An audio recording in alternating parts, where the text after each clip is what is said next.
Bismillahirrahmanirrahim. Assalamualaikum warahmatullahi wabarakatuh. Alhamdulillahi rabbil alamin. Asyhadu an la ilaha illallah wahdahu la syarika lah, waliyus salihin, wa asyhadu anna sayyidana wa nabiyyana Muhammadan abduhu wa rasuluhu as-sadiqul amin. Allahumma salli wa sallim wa barik ala sayyidina Muhammad wa ala alihi wa sahbihi wa man tabi'ahum bi ihsanin ila yaumil.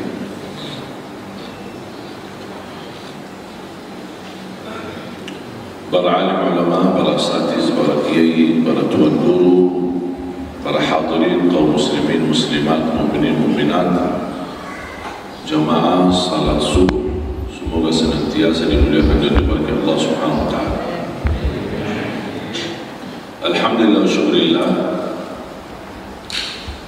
masih diberikan oleh Allah Subhanahu wa taala umur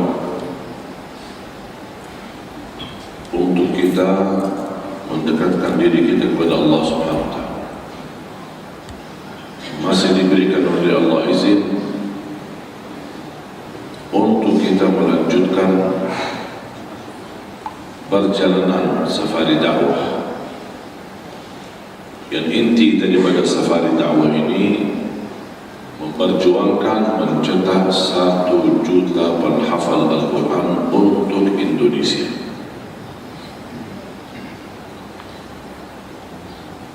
Dan alhamdulillah, banyak karunia-karunia yang diberikan oleh Allah Subhanahu wa taala. Dan ternyata program 1 juta penghafal Al-Quran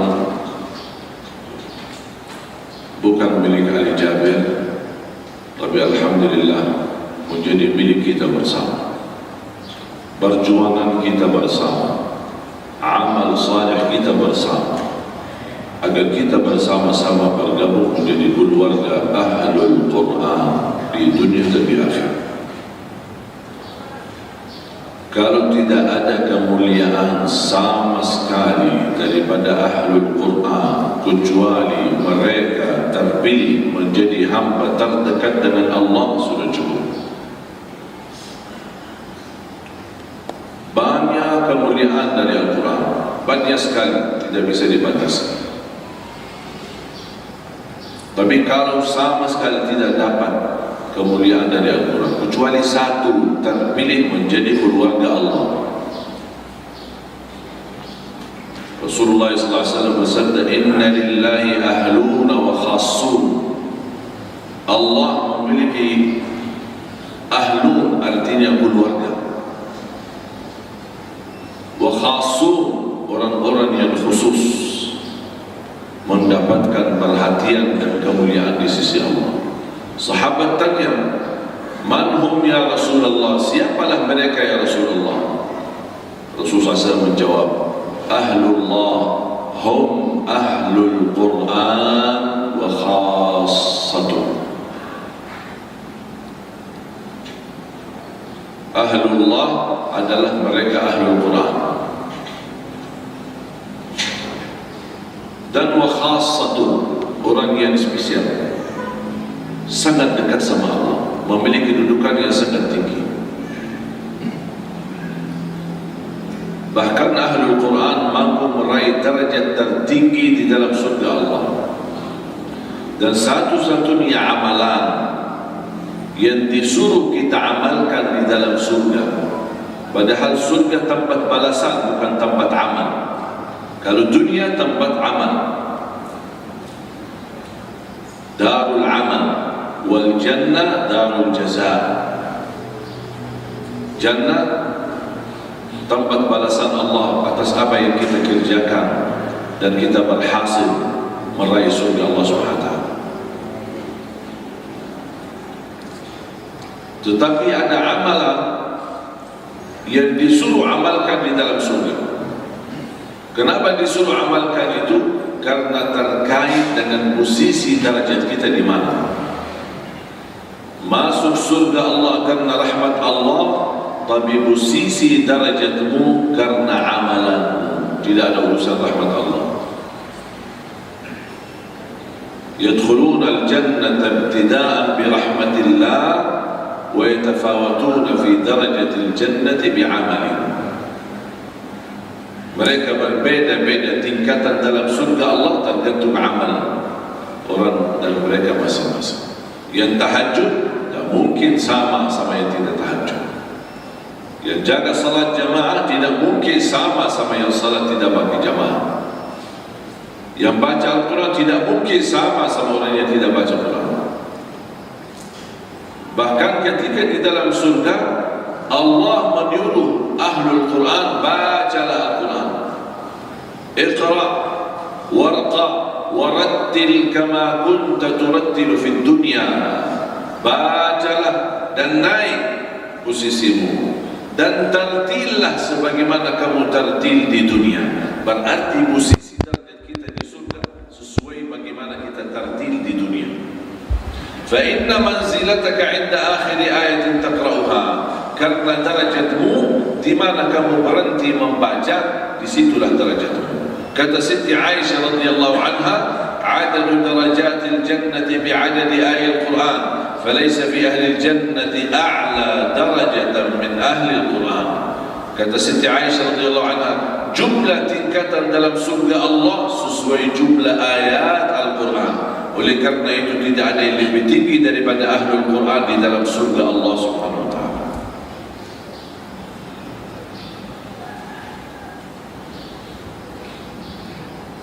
Al-Quran bukan sendiri mulia, tetapi membagikan dan menjaminkan kemuliaan. Sedih, sayang, rugi orang yang tahu kemuliaan Al-Quran tapi tidak memanfaatkan kemuliaan itu. Berhari-hari lewat tidak pernah baca Quran, berhari-hari lewat tidak mempandangi ayat suci Al-Quran, berhari-hari lewat tidak simak mendengar kalamullah. Padahal keindahannya tidak ada habis.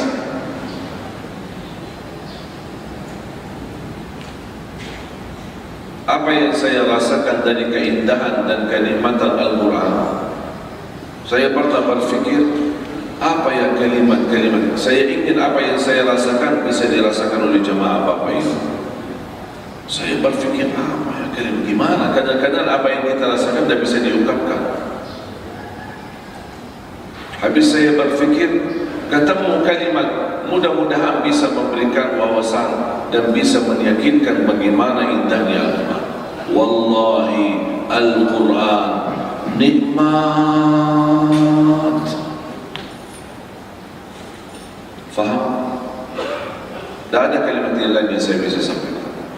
Wallahi nikmat.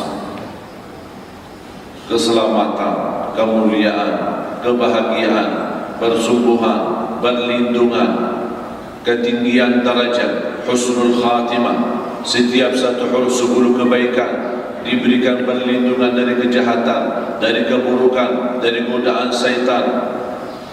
Dan cukup, sebagaimana kata ulama, barang siapa yang ingin mendengar Allah berbicara, baca Al-Quran.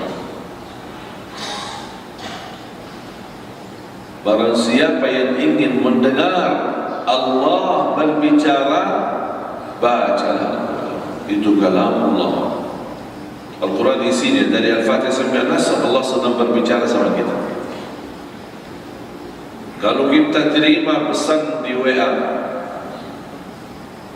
dikirim dari grup sebelah atau dari grup mana, terus isinya berpesan dari seorang guru kita yang kita cintai, ulama, da'i, ada pesan nasihat, begitu kita terima di HP kita, kira-kira memperhatikan pesan itu atau diabaikan? Diperhatikan atau diabaikan? Dibaca dengan baik? Dibaca. Apalagi kalau kita tahu ini dari Ustaz Abdul Samad atau Ustaz Adi Hidayat atau siapa yang kita cintai dari mereka, begitu ada kiriman, pasti kita akan baca. Al-Quran isinya WA dari Allah, semua dari Al-Fatihah sampai An-Nas, semua pesan-pesan dari Allah. Ada diperhatikan? Atau manusia sekarang menjadi lebih mulia daripada Allah di hati kita? Pesan-pesan dari para ulama kita perhatikan, pesan-pesan daripada guru kita perhatikan. Jangan-jangan kita terlalu fanatik kepada guru tapi tidak fanatik kepada Allah. Semua pesan dari Al-Fatihah sampai pesan-pesan dari Allah, WA dari Allah kalau kita bahasa modern sekarang. WA, baca Al-Quran. Ya ayyuhalladzina amanu, hei orang beriman. Yang dimaksud siapa? Kita ini kan panggilan. Maka kata Abdullah bin Mas'ud, "Idza sami'ta ya ayyuhalladzina amanu fa'riha sam'ak, fa innaha imma amrun tu'maru bih wa imma nahyun tunha 'an." Kata Abdullah bin Mas'ud radhiyallahu anhu, kalau dengar ya ayyuhalladzina amanu, orang beriman, dengarlah baik-baik, karena di situ ada pesan, ada perintah dan atau larangan. Ada perintah atau larangan untuk kita. Saya setiap baca ya ayyuhalladzina amanu, saya stop. Menghidupkan hati dan perasaan, ini panggilan Allah untuk aku. Hei orang beriman, ada apa ya Allah?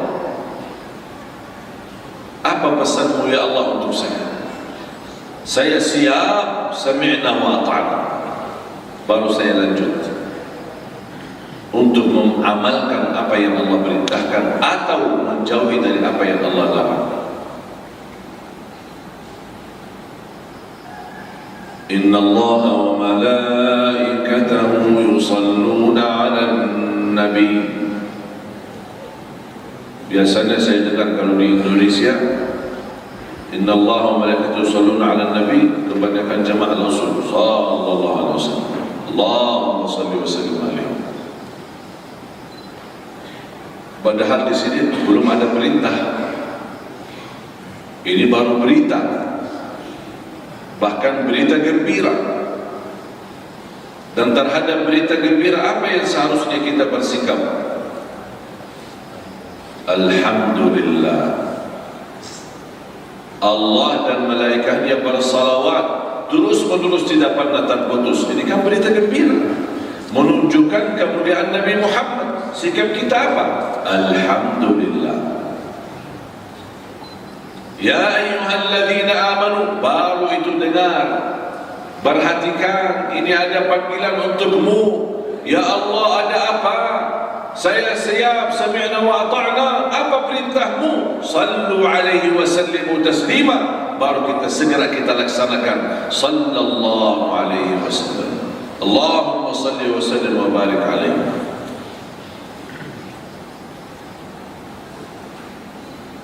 Dan itulah cara menghayati makna dan isi Al-Quran.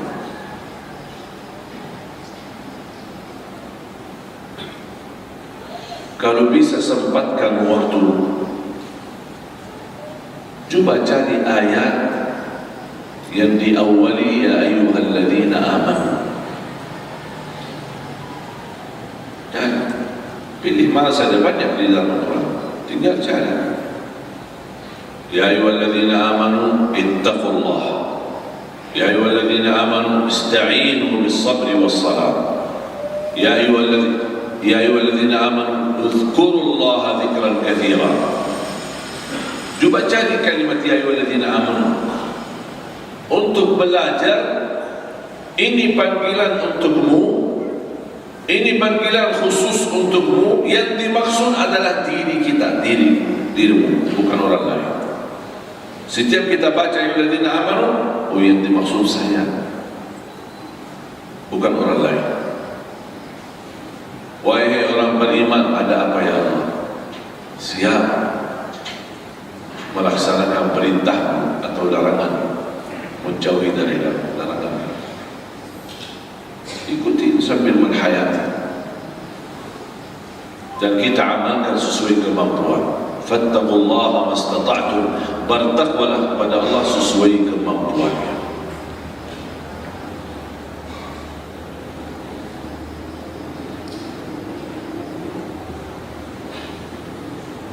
berita gembira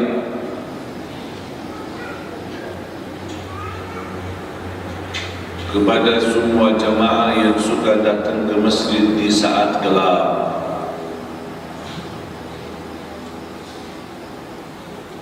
Rasulullah sallallahu alaihi wasallam bersabda, "Basyirul masya'ina fil dhulami ila al-masajid bin nuri tam yawmal qiyamah."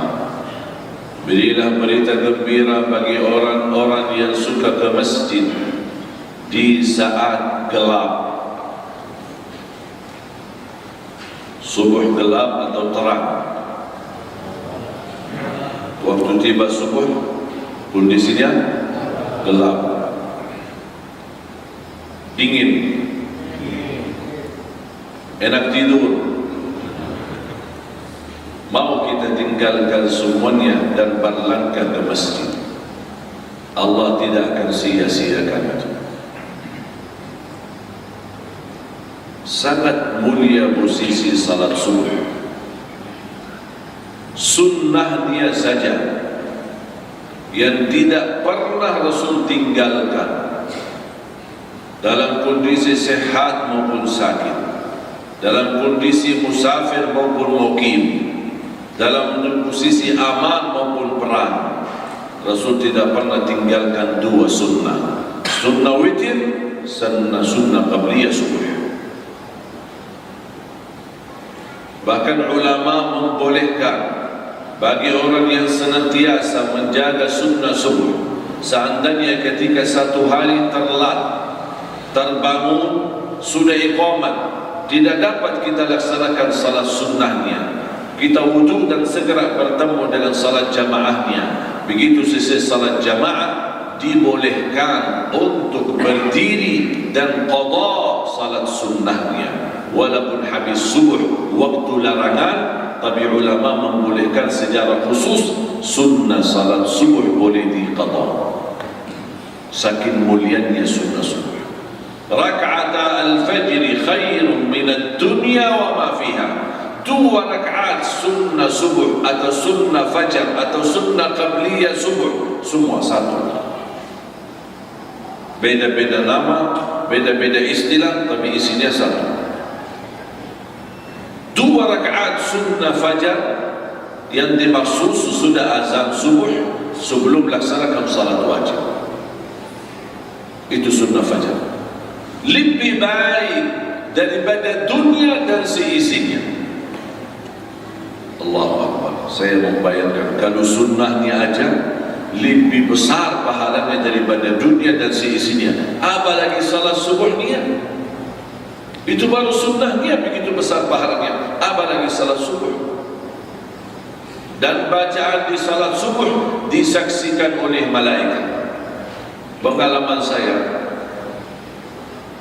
dari waktu saya pertama jadi imam, usia saya 13 tahun, di salah satu masjid di kota Madinah, sampai tahun 2008 datang ke Indonesia, tidak pernah saya menemukan bacaan atau menemukan kenikmatan dalam salat sebagaimana salat subuh. Terasa beda suasana, beda bacaan. Sampai kata teman saya, kalau antum baca di salat subuh, kenapa kok beda sama salat maghrib sama salat isya? Kenapa di salat subuh jauh lebih rauhani, lebih nikmat dibanding salat maghrib dan salat isya? Karena salat subuh bacaan kita jadi saksi dan pula disaksikan oleh malaikat.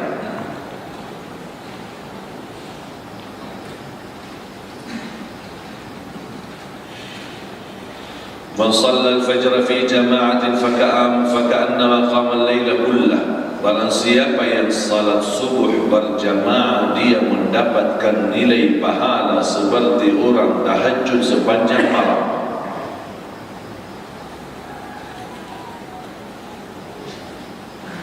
Padahal sepanjang malam nak ngapain? Enak tidur.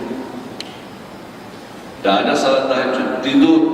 Dengan salat subuh berjamaah tertulis di buku amal seperti pahala orang tahajud dari Isya sampai subuh, hanya karena ikut salat subuh berjamaah. Man shalla al-fajr fi jama'atin fahuwa fi dhimmatillah. Barang siapa yang salat subuh berjamaah, dia dalam lindungan Allah, dilindungi oleh Allah SWT.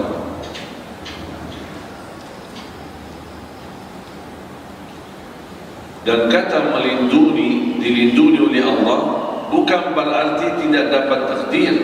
Bisa dapat ujian, bisa dapat takdir, tapi karena berkat salat subuh, Allah ringankan takdir daripada parah menjadi biasa atau kecil. Daripada dibunuh, ditusuk saja. Faham?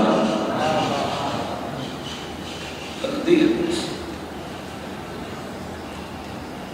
Dan orang mukmin yang percaya takdir, dia percaya ketika ditimpa musibah, Allah berikan musibah yang ringan karena Allah menahan atau menyelamatkan kita dari takdir yang lebih besar.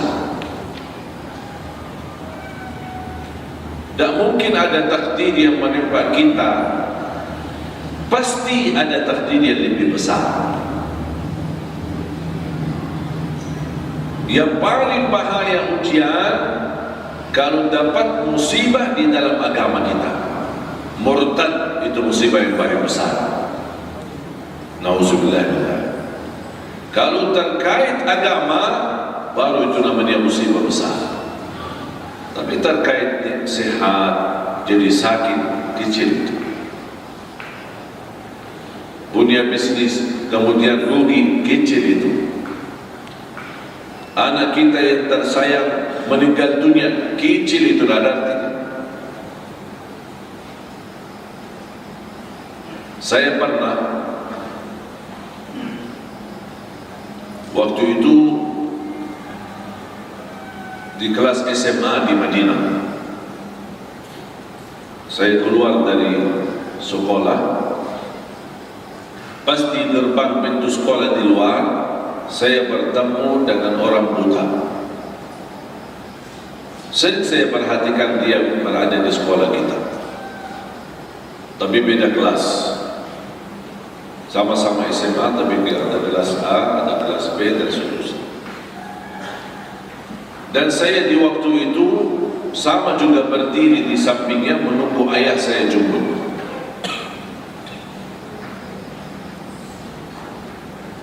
Dan subhanallah qadarullah, di hari itu ayah saya tidak datang jemput. Dan waktu itu belum ada HP, saya telepon ayah, sudah sampai mana? Kita tunggu. Sampai saya memperhatikan tunanetra yang ada di samping saya dan menambah penasaran. Oh, dia sendirian, tidak ada pendamping. Membuat saya mendampingi atau mendekati sambil berbicara. Kamu tunggu siapa? Lagi tunggu ayah.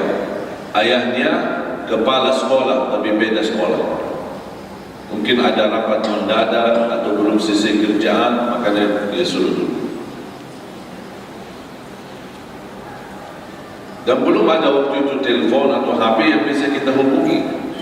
Apa mau dijemput atau bagaimana? Akhirnya saya tawarkan, boleh saya antar? Ya boleh. Rumah antum dekat atau jauh? Dekat, seberang jalan. Ya udah, saya dampingi, tapi antum kasih tahu, tunjukkan jalan. Langsung dia ketawa. Saya bilang, kenapa kau ketawa? Masa orang buta yang tunjukkan jalan?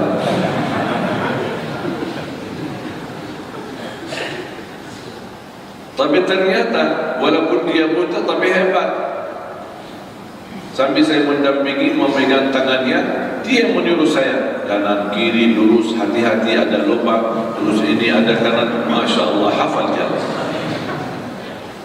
sampai ke apartemennya. Pas begitu naik pelan-pelan, ada 3 tangga. Naik, ada lift, pencet ini, naik kanan. Dan dia sendiri tak mau saya mau bantu, bisa pencet lantai berapa di lift, dia sampai dia begini. dia yang benci sendiri sampai ke depan rumahnya. Pas di depan rumahnya, dia sendirian. Bel rumahnya tu tekan dibuka oleh ibunya. Ibunya dari belakang pintu sampai nangis. Terima kasih, jazakumullah khairan anak saya. Sampai saya kekhawatiran karena ayahnya tidak bisa jemput. Bagaimana bisa dibawa anak saya ini? Alhamdulillah saya bersyukur antum berperan antar. Sampai dia nangis, maksa-maksa untuk masuk rumah. Suaminya sedang dalam perjalanan mau sampai rumah. Terus itu Nanitra memegang tangan saya, kemudian mengajak saya masuk ke ruang tamu. Karena orang Arab di sana kalau berbicara sama orang laki-laki yang bukan muhrim dari belakang pintu, karena mereka kan pakai niqab. Begitu saya masuk, saya duduk, namanya Talib, si tunanetra itu. Kemudian tiba-tiba ada 2 orang laki-laki masuk, anak-anak. Ada waktu itu, ada yang usianya 15 tahun, ada yang usianya 8 tahun. Saya tanpa sadar, begitu mereka masuk dan salaman, ketika saya salaman baru saya sadar dua-duanya tunanetra. Saya kaget. Ayahnya tidak tunanetra, normal, ibunya pun sama, tapi mereka berempat saudara, 3 laki dan 1 perempuan, semuanya tunanetra.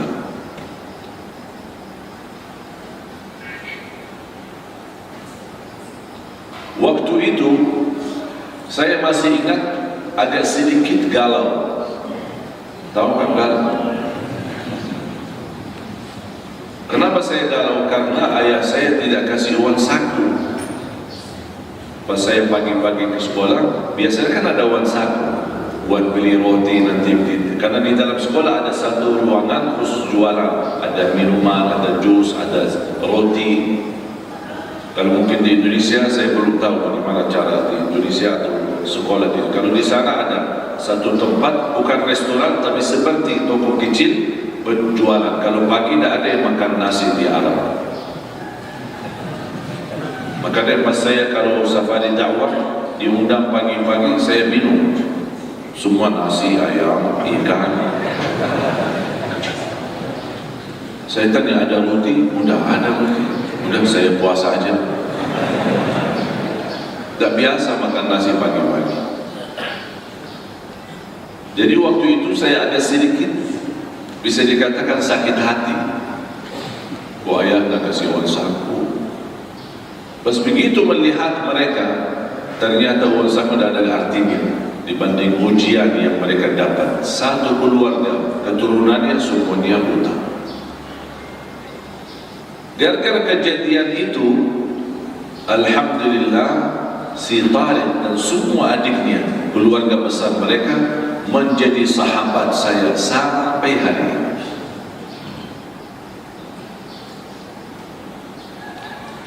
Dan mereka subhanallah semuanya penghafal Al-Quran 30 juz. Pernah saya undang seorang tunanetra. Mungkin Bapak Ibu pernah nonton di acara Hafiz Indonesia tahun 2014. Saya pernah undang seorang anak.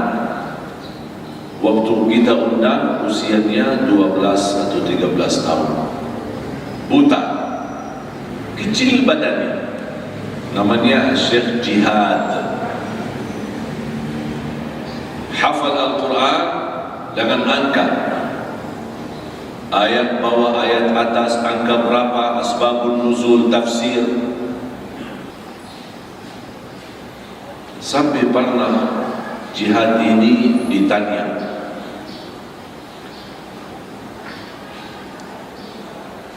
wahai Jihad, pernah gak kamu berdoa meminta sama Allah supaya kembalikan nikmat mata dan bisa melihat lagi. Apa jawaban beliau? Saya tidak pernah berdoa meminta itu. Saya tanya kenapa? Kata beliau, buat apa? Kalau saya nanti bisa lihat, malah justru nanti sering cuci mata. Daripada dosa mata, mendingan buta. Subhanallah. Makanya orang yang percaya takdir, apapun ujian yang dia hadapi, menjadi takdir itu ringan bagi dia, bukan berat, ringan. Ini dari mana takdir? Ini dari mana musibah? Dari Allah. Percayalah, Allah Maha Kasih Sayang, Allah Rahman, Allah Rahim, Allah Maha Adil, Allah Maha Baik. Dan mungkin datang satu ujian dari Allah untuk menyusahkan kita. Allah tidak suka menyusahkan hamba, Allah tidak suka membebani hamba. Tapi begitulah proses ujian, untuk meningkatkan derajat kita dan mengampuni dosa-dosa kita. Percaya. Dan saya belajar, apapun ujian yang saya hadapi, selalu ucapkan Alhamdulillah. Kadang-kadang saya dengar dari pengumuman masjid, Inna lillahi wa inna ilaihi raji'un, Inna lillahi wa inna ilaihi raji'un, Inna lillahi wa inna ilaihi raji'un. Telah pulang ke rahmatullah fulan bin fulan, gitu kan? Mana ucapan Alhamdulillah? Kenapa di Indonesia setiap ada musibah langsung inna lillahi wa inna ilaihi raji'un? Lupa ucapkan Alhamdulillah. Apapun musibah yang kita hadapi, ucapkan Alhamdulillah dulu, baru inna lillahi wa inna ilaihi raji'un. Kenapa ucapkan Alhamdulillah? Karena kata Alhamdulillah menunjukkan diri kita masih berkenan, bersedia memuji Allah walaupun lagi menghadapi musibah. Kalau kita bisa ucapkan Alhamdulillah di saat susah, itu menunjukkan tanda kekuatannya dan ketenangan iman. Beda sama orang ketika dapat musibah, dapat berita ada orang wafat, saudaranya, anaknya, suaminya, istrinya, bapaknya, ibunya, langsung dia ngamuk, marah, protes. Ya, kenapa? Astagfirullah, aku ribut. Ini kan takdir. Kita harus belajar menerima takdir. Dengan kata Alhamdulillah, berarti kita setia berkata dalam ikhlas, ini darimu ya Allah, Alhamdulillah, Inna lillahi wa inna ilaihi raji'un. Allahumma ajirni fi musibati wa khuluf li khairan minha. Ya Allah, sempurnakan pahala bagiku terhadap musibah ini dan berilah yang pengganti yang lebih baik. Menjadi kebiasaan. Istri saya telepon, anak lagi sakit panas, demam. Alhamdulillah, Inna lillahi wa inna ilaihi raji'un. Tiba-tiba telepon, listrik mati di rumah. Alhamdulillah, Inna lillahi wa inna ilaihi raji'un.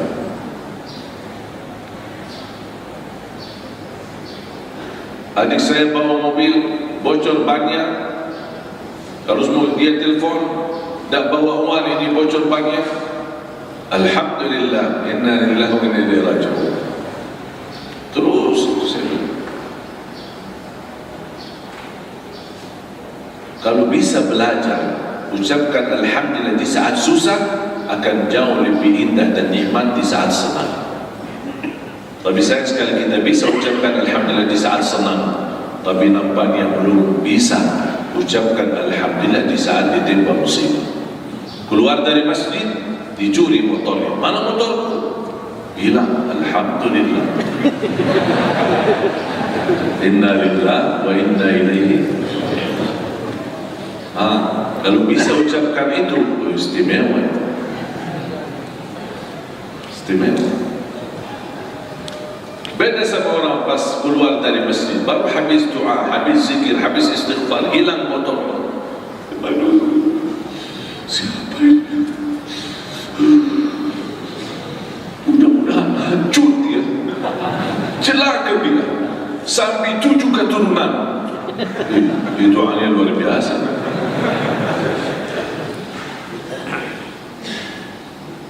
Pernah satu kejadian, nanti Bapak Ibu kalau berkenan lihat ceritanya di YouTube, berita. Sekarang mungkin sudah 5 tahun. Waktu kehilangan mobil saya. Pernah enggak dengar? Ya, bukan di YouTube ada hilang mobil Innova. Karena di Sun ada CCTV. Habis salat subuh saya keluar, hilang mobilnya. Saya tak nyangka curi. Nanti Bapak Ibu kalau berkenan buka di channel YouTube kami, jangan cari jangan. Nanti kalau sudah buka YouTube, mohon sekalian subscribe. Pas saya keluar, mobil tak ada. Saya berbaik sangka, tak nyangka mobilnya dicuri.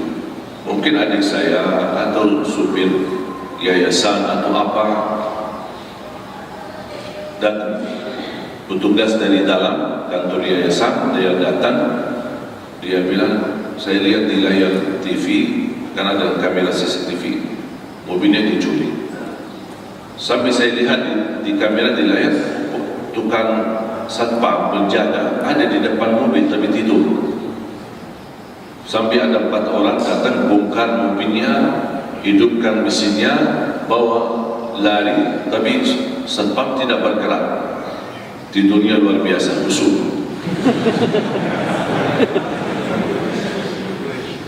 Begitu dia terbangun kaget, mobil tak ada, dia datang minta maaf. Saya bilang, buat apa minta maaf? Ini kan takdir, kamu dah ada urusan.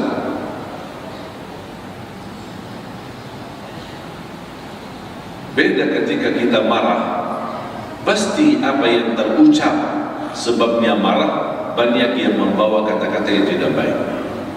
Ya, kamu ketiduran, tak faham, sampai mobilnya hilang, aku dipecat. Pulang, tak usah kerja di sini. Itu kan namanya marah. Makanya kalau lagi marah, jangan ambil keputusan. Tunda keputusan nanti kalau sudah tenang. Di saat marah, jangan ambil keputusan, pasti bakal nyesal nanti. Saya sudah meyakinkan mobil itu sudah dicuri. Alhamdulillah. Inna lillahi wa inna ilaihi raji'un. Allahumma ajirni fi musibati wa khuluf li khairan minha. Ya Allah, sempurnakan pahala di hadapan musibah yang saya hadapi dan ganti yang lebih baik. Sampai saya berdoa sambil melihat 4 orang curi. Ya Allah, kalau yang mencuri mobil saya ternyata sedang susah, lagi galau, punya masalah keluarga, dan dia sangat-sangat membutuhkan. Ya Allah, jadikan mobil saya ikhlas, bermanfaat bagi dia dan keluarganya. Tapi ya Allah, seandainya maling ini dia tidak butuh mobil itu dan tidak dalam keadaan susah, tapi dia maling istiqomah. Ya Allah, jadikan pencurian ini yang terakhir dan bukakanlah pintu taubat dan ampunilah dosa. Itu doa saya. Beberapa hari kemudian saya dapat menerima telepon dari Metro Jaya, disampaikan ditahan, ditangkap orang. Dan sesuai laporan polisi, pencuri ini 4 orang dan mereka cukup banyak, hampir 10 orang, dan berhasil mencuri lebih dari 35 mobil. Ternyata maling istiqomah. Begitu selesai, saya berhadapan, ditanya sama polisi, Mobilnya kemana? Kamu tahu ini kamu bisa Al-Jabir? Mobilnya di mana? Saya jual Pak. Terus uangnya saya sedekahin. Kenapa kamu sedekahin? Begitu saya lihat di berita itu mobil Syekh Al-Jabir, saya tidak enak, malu saya pakai. Makanya saya sedekahin. Subhanallah, Malik tapi saleh.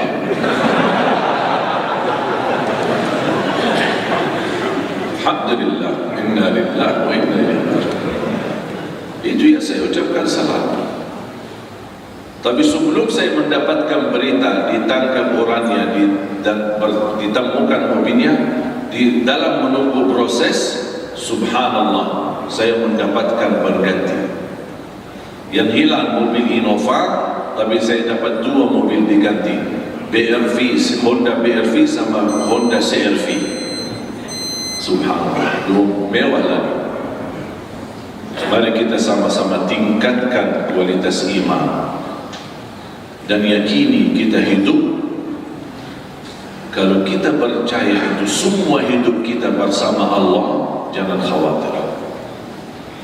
Walaupun anda menghadapi kesulitan dan kesusahan, yakini ujian datang dari Allah, dan Allah tidak mungkin membuat hamba menderita.